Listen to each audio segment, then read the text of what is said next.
Hello everyone, once again welcome to Robin Spoken English YouTube channel. I am your Pulla Srinivas. Dear friends, ee roju video lo manam present continuous tense yokka 4 types of sentences చూడబోతున్నాం. 4 types అంటే present continuous లో ఉన్నటువంటి positive sentence, negative sentence అంటే not అనే పదం ఉంటుంది అందులో. తర్వాత మూడవది ఇంటరాగేటివ్ సెంటెన్స్ అంటే క్వశ్చన్ మార్క్ ఉంటుంది. నాలుగోది ఏంటంటే నెగటివ్ ఇంటరాగేటివ్ అంటే ఆ సెంటెన్స్లో నాట్ ఉంటుంది, క్వశ్చన్ మార్క్ ఉంటుంది. ఈ 4 టైప్స్ ఆఫ్ సెంటెన్సెస్ని మనం ప్రజెంట్ కంటిన్యూస్లో చూడబోతున్నాం. మనం టాపిక్లోకి వెళ్ళడానికంటే ముందుగా ఈ యొక్క వీడియోని మీరు మొదటిసారిగా ఎవరైనా చూస్తున్నట్లయితే మీకు వీడియో కింద రైట్ సైడ్ రెడ్ కలర్లో సబ్స్క్రైబ్ అని ఉంటుంది. దానిపైన మీరు ప్రెస్ చేస్తే దాని పక్కనే బెల్ ఐకన్ వస్తుంది.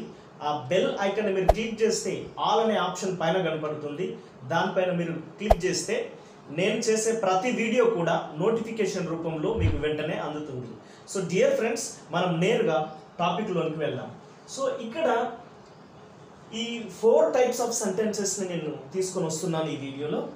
మనకి ప్రజెంట్ కంటిన్యూస్ యొక్క యూసేజ్, దాన్ని ఎలా యూజ్ చేయాలి, ఏ సందర్భంలో యూజ్ చేయాలి, ఎక్కడ యూజ్ చేయకూడదు అనడానికి 2 వీడియోస్ చేశాను నేను ప్రీవియస్ నా వీడియోస్లో. 19th video and 20th video, ఈ 2 క్లాసులు కూడా మీకు పూర్తి ఇన్ఫర్మేషన్ ఇస్తాయి దీని గురించి. అలాగే ఇక్కడ మనం ఏం చూస్తున్నామంటే ఇప్పుడు ప్రజెంట్ కంటిన్యూస్లో ఉన్నటువంటి 4 టైప్స్ ఆఫ్ సెంటెన్సెస్ని చూడబోతున్నాం. సో ప్రజెంట్ కంటిన్యూస్ స్ట్రక్చర్ ఏంటి మనకి? సబ్జెక్ట్ ప్లస్ యామ్ లేదా ఈజ్ లేదా are plus V4 plus object. V4 అంటే మనం V1కే ఇంగ్ ఫామ్ని యాడ్ చేస్తే దాన్ని V4 అంటాం. సో ఇక్కడ చూడండి, నేను ముందుగా ఈ వైపు అంతా కూడా పాజిటివ్ సెంటెన్సెస్ని తీసుకున్నాను, ఆ వైపు నెగిటివ్ సెంటెన్సెస్ని తీసుకున్నాను. సో ఇక్కడ ఉన్నటువంటి స్ట్రక్చర్ చూడండి, సబ్జెక్ట్ ప్లస్ యామ్ లేదా ఈజ్ లేదా ఆర్. ఇక్కడ చూడండి subject I am teaching English. ఇక్కడ చూడండి యామ్ వచ్చింది, ఇక్కడ ఈజ్ వచ్చింది, ఇక్కడ ఆర్ వచ్చింది, రైట్. సో ఈ వైపున స్ట్రక్చర్స్ చూస్తే సబ్జెక్ట్ ప్లస్ యామ్ లేదా ఈజ్ లేదా are plus not plus V4 plus object. ఇక్కడ యామ్ ప్లస్ నాట్ వచ్చింది, ఇక్కడ ఈజ్ ప్లస్ నాట్ వచ్చింది, ఇక్కడ ఆర్ ప్లస్ నాట్ వచ్చింది. చూడండి ఈ వైపు నాట్ అనేది లేదు. ఇవి పాజిటివ్ సెంటెన్సెస్, అవి నెగిటివ్ సెంటెన్సెస్. సరే మనం ఎగ్జాంపుల్స్ చూద్దాం. ఇక్కడ ఏముందంటే నేను ఇంగ్లీష్ బోధిస్తూ ఉన్నాను. మనం ప్రజెంట్ కంటిన్యూస్ టెన్స్ ఎక్కడ యూజ్ చేస్తాం? ప్రస్తుతం ఒక పని కొనసాగింపులో ఉంటే దానిని ప్రజెంట్ కంటిన్యూస్లో చెప్తాం. ఇప్పుడు నేను ఇంగ్లీష్ బోధించటం అనేది కంటిన్యూషన్లో ఉంది ప్రస్తుతం, కాబట్టి దీన్ని ప్రజెంట్ కంటిన్యూస్లో చెప్పుకోవచ్చు. సో నేను ఇంగ్లీష్ బోధిస్తూ ఉన్నాను, అది ఇప్పుడు కొనసాగుతూ ఉంది, రైట్. సో నేను అనడానికి ఐ యామ్ టీచింగ్, బోధిస్తూ ఉన్నాను ఏంటి? English, right. So I am teaching English. So this is a positive sentence.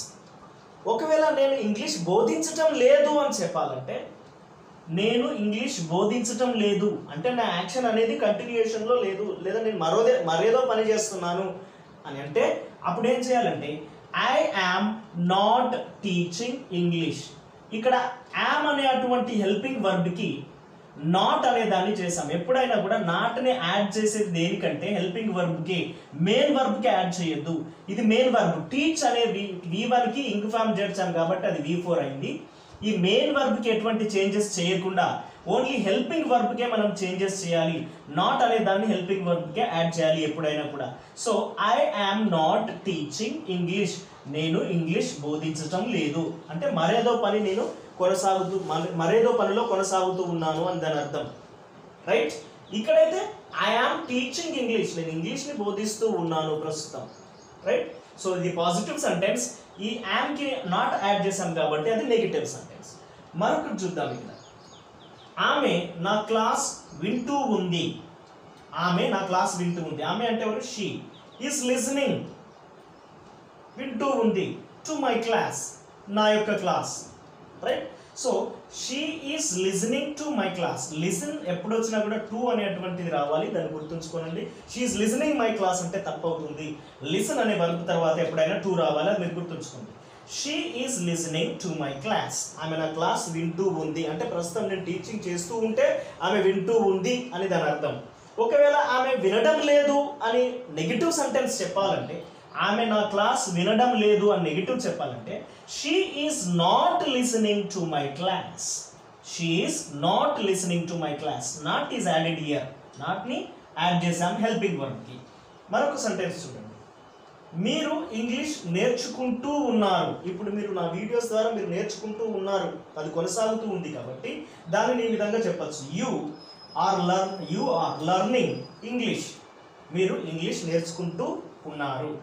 మీరు ఇంగ్లీష్ నేర్చుకోవడం లేదు అని చెప్పాలంటే అది నెగిటివ్ కాబట్టి అక్కడ హెల్పింగ్ వర్బ్కి నాట్ యాడ్ చేయాలి. You are not learning English. మీరు ఇంగ్లీష్ నేర్చుకోవటం లేదు. రైట్. సో ఇక్కడ మరొక సెంటెన్స్ చూద్దాం. అతను ఒక పాట పాడుతూ ఉన్నాడు. ప్రస్తుతం ఉదాహరణకి లెట్ us ఇమాజిన్ ఎవరో ఒకరు ఇక్కడ పాడుతూ ఉన్నారు అనుకోండి. అది ప్రస్తుతం కొనసాగుతూ ఉంది కాబట్టి దాన్ని మనం ప్రెసెంట్ కంటిన్యూస్లో చెప్పాలి కాబట్టి హీ అంటే అతను, ఈజ్ సింగింగ్ అంటే పాడుతూ ఉన్నాడు. ఏంటి? ఏ సాంగ్, ఒక పాట. So he is singing a song. అతను ఒక పాట పాడుతూ ఉన్నాడు. ఒకవేళ అతను ఒక పాట పాడడం లేదు అని చెప్పాలంటే మనం ఈ విధంగా చెప్పొచ్చు. అతను ఒక పాట పాడడం లేదు. He is not singing a song. అతడు ఒక పాట పాడడం లేదు. సో అది నెగిటివ్ సెంటెన్స్ అవుతుంది. ఇక్కడ మరొక సెంటెన్స్ చూడండి. వారు ఒక వార్తాపత్రిక చదువుతూ ఉన్నారు. కంటిన్యూషన్లో ఉంది ప్రస్తుతం. లెట్ us ఇమాజిన్ ఎవరో ఒకరు అక్కడ కొంతమంది కూర్చున్నారు, 3-4 కూర్చున్నారు అనుకుందాం. వారు న్యూస్ పేపర్ని చదువుతూ ఉన్నారు అనుకోండి. దాన్ని ఈ విధంగా చెప్పచ్చు. అది ప్రస్తుతం కొనసాగుతూ ఉంది కాబట్టి they are reading a newspaper. They are reading a newspaper. వారు వార్తాపత్రికను చదవడం లేదు అని చెప్పడానికి they are not reading a newspaper అని చెప్పాలి. సో ఇవన్నీ ఈ వైపు ఉన్నాయన్నీ కూడా ఇవి పాజిటివ్ సెంటెన్సెస్. ఈ వైపు ఉన్నాయన్నీ ఇవన్నీ నెగిటివ్ సెంటెన్సెస్.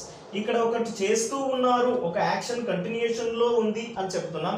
ఇక్కడ వారు అది చేయటం లేదు అని చెప్తున్నాం. దీనికి తేడా ఏంటంటే ఇక్కడ నాట్ ఉంది, ఇక్కడ నాట్ లేదు. కాబట్టి ఇది పాజిటివ్ స్ట్రక్చర్, అది negative structure. It is very very important and it is very very simple also. So dear friends, ఇప్పుడు మనం ఏం చేద్దామంటే దీనిని క్వశ్చన్స్గా మారుద్దాం. వీటిని క్వశ్చన్స్గా మారుతాం, అంటే ఇంటరాగేటివ్ సెంటెన్సెస్గా మారుతాం. ఇప్పుడు చూడండి, నేను ఇంగ్లీష్ బోధిస్తూ ఉన్నాను అనేది ఏంటంటే అది ఒక పాజిటివ్ సెంటెన్స్. దాన్ని క్వశ్చన్గా మార్చాలంటే నేను ఇంగ్లీష్ బోధిస్తున్నానా, అప్పుడు ఏమొస్తుంది? ఇగో ఇలా వస్తుంది. నేను ఇంగ్లీష్ బోధిస్తున్నానా, నేను ఇంగ్లీష్ బోధిస్తూ ఉన్నానా. ఇలా క్వశ్చన్ చేసినప్పుడు ఇది ఏమవుతుంది అంటే, సరే మనం ఏం చేద్దామంటే ఇప్పుడు ఇక్కడ ఉన్న వాటిని అలా చేద్దాం. ఆమె నా క్లాస్ వింటూ ఉంది. రైట్. దీన్ని క్వశ్చన్ చేయాలంటే ఏంటి? ఆమె నా క్లాస్ వింటూ ఉందా అని క్వశ్చన్గా మార్చాలి. రైట్. అలానే మీరు ఇంగ్లీష్ నేర్చుకుంటూ ఉన్నారు. దీన్ని క్వశ్చన్ చేయాలంటే మీరు ఇంగ్లీష్ నేర్చుకుంటూ ఉన్నారా, ఇలా క్వశ్చన్ చేయాలి. క్వశ్చన్ మార్క్ వస్తుంది. అలానే అతను ఒక పాట పాడుతూ ఉన్నాడు. రైట్. అతను ఒక పాట పాడుతూ ఉన్నాడు. దీన్ని క్వశ్చన్ చేయాలంటే అతను ఒక పాట పాడుతూ ఉన్నాడా, అలా వస్తుంది. అలానే వారు ఒక వార్తాపత్రిక చదువుతూ ఉన్నారు. దీన్ని క్వశ్చన్ చేయాలంటే వారు ఒక వార్తాపత్రిక చదువుతూ ఉన్నారా, ఈ విధంగా క్వశ్చన్స్గా మారుతాయి. రైట్. సో ఇక్కడ ఈ వైపు వస్తే కూడా నేను ఇంగ్లీష్ బోధించటం లేదు. రైట్. నేను ఇంగ్లీష్ బోధించటం లేదా, సో ఆ విధంగా వస్తుంది. మనం ఈ వైపు వీటిని క్వశ్చన్స్గా మార్చిన తర్వాత మనం ఆ వైపుకు వెళ్దాం. సో ఇక్కడ చూడండి, ఇప్పుడు ఈ క్వశ్చన్స్గా మారినాయి. నేను ఇంగ్లీష్ బోధిస్తూ ఉన్నానా, క్వశ్చన్ అయిపోయింది. ఎప్పుడైతే ఇది క్వశ్చన్ అవుతుందో అప్పుడు స్ట్రక్చర్ ఇక్కడ హెల్పింగ్ వర్బ్ ఏమవుతుందంటే ఈ హెల్పింగ్ వర్బ్ అనేది ఇటు ముందుకు వస్తుంది.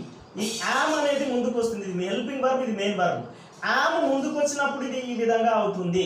లేదంటే మనం దాన్ని తీసేద్దాం. ఈ యామ్ అనేది ముందుకు వస్తుంది. రైట్. యామ్ అనేది ముందుకు వచ్చినప్పుడు ఇక్కడ ఐ, ఇక్కడున్న ఐ అటు వెళ్తుంది. Okay. Am I teaching English, ఇప్పుడు ఇది క్వశ్చన్ మార్క్ అవుతుంది. నేను ఇంగ్లీష్ బోధిస్తూ ఉన్నానా. రైట్. సో ఇప్పుడు చూడండి, ఆమె నా క్లాస్ వింటూ ఉందా, ఇది క్వశ్చన్ కదా. క్వశ్చన్ కాబట్టి మనం ఏం చేయాలి? ఇక్కడ ఉన్న హెల్పింగ్ వర్బ్ని ఈ వైపు తీసుకురావాలి. ఈ హెల్పింగ్ వర్బ్ని ఈ వైపు తీసుకొస్తే ఈజ్ షీ అవుతుంది. సో దాన్ని ఈ విధంగా రాసుకోవచ్చు మనం. బిగినింగ్లో క్యాపిటల్ లెటర్ ఉండాలి కాబట్టి ఈజ్ షీ, రైట్, దీన్ని క్యాపిటల్ చేశాను. Is she listening to my class, ఆమె నా క్లాస్ వింటూ ఉందా, అప్పుడు అది క్వశ్చన్ మార్క్ అవుతుంది. మీరు ఇంగ్లీష్ నేర్చుకుంటూ ఉన్నారా, అదొక క్వశ్చన్ కాబట్టి మనం ఏం చేయాలి, ఇక్కడ ఉన్న హెల్పింగ్ వర్బ్ని ఇటు ముందుకు తీసుకురావాలి, సబ్జెక్ట్ కంటే ముందుకు తీసుకురావాలి. అది సబ్జెక్ట్ కంటే ముందుకు తీసుకొచ్చినప్పుడు ఏమవుతుందంటే అది ఈ విధంగా అవుతుంది. ఆర్ యు లర్నింగ్ ఇంగ్లీష్, మీరు ఇంగ్లీష్ నేర్చుకుంటూ ఉన్నారా, సో ఆ విధంగా అవుతుంది. అలాగే అతను ఒక పాట పాడుతూ ఉన్నాడా, అప్పుడు ఇదేమవుతుందంటే he is singing a song అనేది ఏమవుతుంది, ఇది ఒక పాజిటివ్. పాడుతూ ఉన్నాడా అంటే ఈ సబ్జెక్ట్, ఈ యొక్క హెల్పింగ్ వర్బ్ని ముందుకు తీసుకురావాలి కాబట్టి అదేమవుతుంది అంటే ఇలా అవుతుంది. Is he singing a song, ఇక్కడ క్వశ్చన్ మార్క్ వస్తుంది. అలాగే వారు ఒక వార్తాపత్రిక చదువుతూ ఉన్నారా, అదొక క్వశ్చన్ కాబట్టి ఇక్కడున్న హెల్పింగ్ వర్బ్ని తీసేసి దాన్ని ముందుకు చేర్చాలి, రైట్. ఆ తర్వాత సబ్జెక్ట్ రాయాలి. Are they reading a newspaper, అప్పుడు ఇది ఒక క్వశ్చన్ మార్క్గా మారుతుంది. ఇవన్నీ కూడా ఇంటరాగేటివ్ సెంటెన్సెస్. వీటిలో నాట్ అనేది లేదు, ఓన్లీ క్వశ్చన్ మార్కే ఉంది కాబట్టి వీటిని ఇంటరాగేటివ్ సెంటెన్సెస్ అంటే పాజిటివ్ సెంటెన్స్లో ఉన్నటువంటి హెల్పింగ్ వర్బ్స్ని వాటిని బిగినింగ్కి తీసుకువెళ్తే అప్పుడు అవి ఒక ఇంటరాగేటివ్ సెంటెన్స్గా మారుతాయి.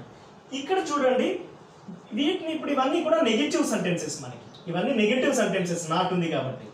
నేను ఇంగ్లీష్ బోధించటం లేదు అనేది నెగిటివ్ సెంటెన్స్. నేను ఇంగ్లీష్ బోధించటం లేదా అనేది నెగిటివే, దాంట్లో మళ్ళీ క్వశ్చన్ మార్క్ వస్తుంది. అలాగే ఆమె నా క్లాస్ వినడం లేదు అంటే ఆమె నా క్లాస్ వినడం లేదా అని అన్నాం అనుకోండి, అందులో లేదా అనే నెగిటివ్ వస్తుంది, లేదు అనే నెగిటివ్ వస్తుంది, తర్వాత క్వశ్చన్ మార్క్ వస్తుంది. సో దాన్ని నెగిటివ్ ఇంటరాగేటివ్ అంటాం. అలాగే మీరు ఇంగ్లీష్ నేర్చుకోవడం లేదు అనేది నెగిటివ్ సెంటెన్స్, మీరు ఇంగ్లీష్ నేర్చుకోవడం లేదా అనేది నెగిటివ్ ఇంటరాగేటివ్, రైట్. అందులో నాట్ ఉంటుంది, దాంట్లో తర్వాత క్వశ్చన్ ఉంటుంది. అలాగే అతను ఒక పాట పాడడం లేదు, అది నెగిటివ్ సెంటెన్స్. అతడు ఒక పాట పాడడం లేదా అనేది నెగిటివ్ ఇంటరాగేటివ్ అవుతుంది. వారు ఒక వార్తాపత్రిక చదవడం లేదు అనేది నెగిటివ్ సెంటెన్స్ అవుతుంది. వారు ఒక వార్తాపత్రిక చదవడం లేదా అనేది నెగిటివ్ ఇంటరాగేటివ్ అవుతుంది. సో ఈ విధంగా అవి నెగిటివ్ క్వశ్చన్స్గా మారాయి, నెగిటివ్ క్వశ్చన్స్గా మారాయి. ఇప్పుడు దీన్ని మనము ఇక్కడ ఉన్నటువంటి నెగిటివ్ సెంటెన్స్ని నెగిటివ్ క్వశ్చన్గా మార్చాలంటే ఏం చేయాలంటే వెరీ సింపుల్. ఆల్రెడీ ఇక్కడ నెగిటివ్ అనే పదం ఉంది కదా, మనం ఇక్కడ ఏ విధంగానైతే ఇక్కడ ఉన్నటువంటి హెల్పింగ్ వర్బ్ని సబ్జెక్ట్కి ముందుకు తీసుకువెళ్ళామో ఇక్కడ కూడా ఉన్నటువంటి యొక్క హెల్పింగ్ వర్బ్ని సబ్జెక్ట్ ముందుకు తీసుకొని వస్తే సరిపోతుంది. యామ్ ఇట్ వస్తే సరిపోతుంది. Am I not teaching English, ఆ విధంగా మారుతుంది. సో ఇక్కడ చూడండి, నేను ఆ యొక్క హెల్పింగ్ వర్బ్ని ముందుకు తీసుకొస్తున్నాను. ఇక్కడ am I not teaching English, నేను ఇంగ్లీష్ బోధించటం లేదా, నేను ఇంగ్లీష్ బోధించటం లేదా, రైట్. ఇక్కడ చూడండి, ఆమె నా క్లాస్ వినడం లేదా, అప్పుడు ఇక్కడ ఉన్న హెల్పింగ్ వర్బ్ ఇటు రావాలి, సబ్జెక్ట్ అటు వెళ్ళాలి. సో కాబట్టి నేను హెల్పింగ్ వర్బ్ని మారుస్తున్నాను. అదేమవుతుందంటే అప్పుడు is she not listening to my class, అప్పుడు క్వశ్చన్ అవుతుంది. ఆమె నా క్లాస్ వినడం లేదా. అలాగే మీరు ఇంగ్లీష్ నేర్చుకోవడం లేదా అనే దాన్ని ఇంగ్లీష్లోనికి మారిస్తే ఇక్కడ ఉన్నటువంటి హెల్పింగ్ వర్బ్ ముందుకు వెళ్తుంది కాబట్టి అది ఇలా అవుతుంది. ఆర్ యు, అప్పుడు సబ్జెక్ట్ రాయాలి. Are you not learning English, మీరు ఇంగ్లీష్ నేర్చుకోవడం లేదా, క్వశ్చన్ మార్క్ అవుతుంది, రైట్. అతను ఒక పాట పాడడం లేదా అనేటువంటి క్వశ్చన్ ఇంగ్లీష్లోకి మారిస్తే ఇక్కడ ఉన్నటువంటి హెల్పింగ్ వర్బ్ సబ్జెక్ట్ కంటే ముందుకు రావాలి కాబట్టి సో ఇక్కడ ఈజ్ అనేటువంటి హెల్పింగ్ వర్బ్ పెట్టి ఇక్కడ సబ్జెక్ట్ రాస్తే is he not singing a song, అతడు ఒక పాట పాడటం లేదా అనే క్వశ్చన్ మార్క్ అవుతుంది. అలాగే వారు ఒక వార్తాపత్రిక చదవటం లేదా అనేటువంటి క్వశ్చన్ రావాలంటే ఇక్కడ ఉన్న నెగిటివ్ సెంటెన్స్ని ఆ క్వశ్చన్ ఇంటరాగేటివ్ నెగిటివ్గా మార్చాలంటే దీంట్లో ఉన్నటువంటి హెల్పింగ్ వర్బ్ని ఇక్కడ మనం ముందు రాసి ఆ తర్వాత సబ్జెక్ట్ రాస్తే అది ఆ విధంగా మారుతుంది. Are they not reading a newspaper, వారు ఒక వార్తాపత్రిక చదవటం లేదా. డియర్ ఫ్రెండ్స్, ఈ విధంగా మనం సెంటెన్సెస్ని నెగిటివ్స్ని నెగిటివ్ ఇంటరాగేటివ్స్గా మార్చుకోవచ్చు. ఇక్కడైతే పాజిటివ్స్ని ఇంటరాగేటివ్స్గా మార్చాం. ఇక్కడ ఉన్న పాజిటివ్ని మనం ఏం చేసాం, ఇంటరాగేటివ్గా మార్చాం. అక్కడ ఉన్న నెగిటివ్ని ఏం చేసాం, నెగిటివ్ ఇంటరాగేటివ్గా మార్చాం. సో ఈ విధంగా 4 టైప్స్ ఆఫ్ సెంటెన్సెస్ ప్రతి టెన్స్లో కూడా ఉంటాయి. ఇది మీకు అర్థమైందని నేను అనుకుంటున్నాను. నేను మీకు కొన్ని క్వశ్చన్స్ ఇస్తాను. ఆ క్వశ్చన్స్ కనుక మీరు చేస్తే మీకు ఎంతగా వస్తుందో మీరు చెక్ చేసుకోవచ్చు. నేను వాటిని మళ్ళీ చెక్ చేస్తాను. మీరు కామెంట్ రూపంలో నాకు తెలియజేయాలని నేను కోరుతున్నాను. నా క్లాసెస్ మీకు నచ్చినట్లయితే మీరు తప్పకుండా లైక్ చేయండి, షేర్ చేయండి. కామెంట్ రూపంలో నేను ఇచ్చినటువంటి సెంటెన్సెస్కి నాకు మీరు ఆన్సర్ చేయవలసిందిగా నేను మిమ్మల్ని అందరినీ కోరుతున్నాను. ఓకే ఫ్రెండ్స్, ఇక్కడ ఒక 5 సెంటెన్సెస్ ఇచ్చాను. అవి మీరు జాగ్రత్తగా ఈ 4 టైప్స్ ఆఫ్ సెంటెన్సెస్లోకి దేంట్లోకి వస్తుందో చూసుకొని మీరు వాటిని క్లియర్గా నాకు మళ్ళీ ఆన్సర్స్ రాయాలని కామెంట్ రూపంలో తెలియజేయాలని మిమ్మల్ని కోరుతున్నాను. ఇక్కడ మీరు చేయాల్సింది ఏంటంటే వర్బ్స్ని జాగ్రత్తగా మీరు గుర్తుంచుకోనండి. నేను ఒక ఉత్తరం రాస్తూ ఉన్నాను, రైట్. ఇక్కడ రైట్ అనే వర్బ్. పిల్లలు గాలిపటాలు ఎగిరేస్తూ ఉన్నారా, ఎగిరేయడం అంటే ఫ్లై, FLY, ఫ్లై అనే వర్బ్ తీసుకోండి. విమల ఒక బొమ్మ గీయడం లేదా, గీయడం అంటే డ్రా, DRAW, డ్రా అనే వర్బ్ తీసుకోండి. వారు క్రికెట్ ఆడడం లేదు, మీకు తెలుసు ఆడడం అంటే ప్లే, PLAY, ప్లే. మీరు పేదవారికి సహాయం చేయడం లేదా, సహాయం చేయడం అంటే హెల్ప్, HELP, హెల్ప్. సో ఈ యొక్క వర్బ్స్ మీరు తీసుకొని ఇది ఏ సెంటెన్స్, ఏ టైప్ ఆఫ్ సెంటెన్స్లోకి వస్తాయో ఆ టైప్ ఆఫ్ సెంటెన్సెస్ని వాటిని మీరు బ్రాకెట్లో మెన్షన్ చేయండి. అవసరమైతే పాజిటివ్, నెగటివ్, ఇంటరాగేటివ్, నెగటివ్ అని పాసిబుల్ అయితే మీరు మెన్షన్ చేసి నా కామెంట్ రూపంలో మీరు తెలియజేస్తారని ఆశిస్తున్నాను. I thank you all for your patient listening.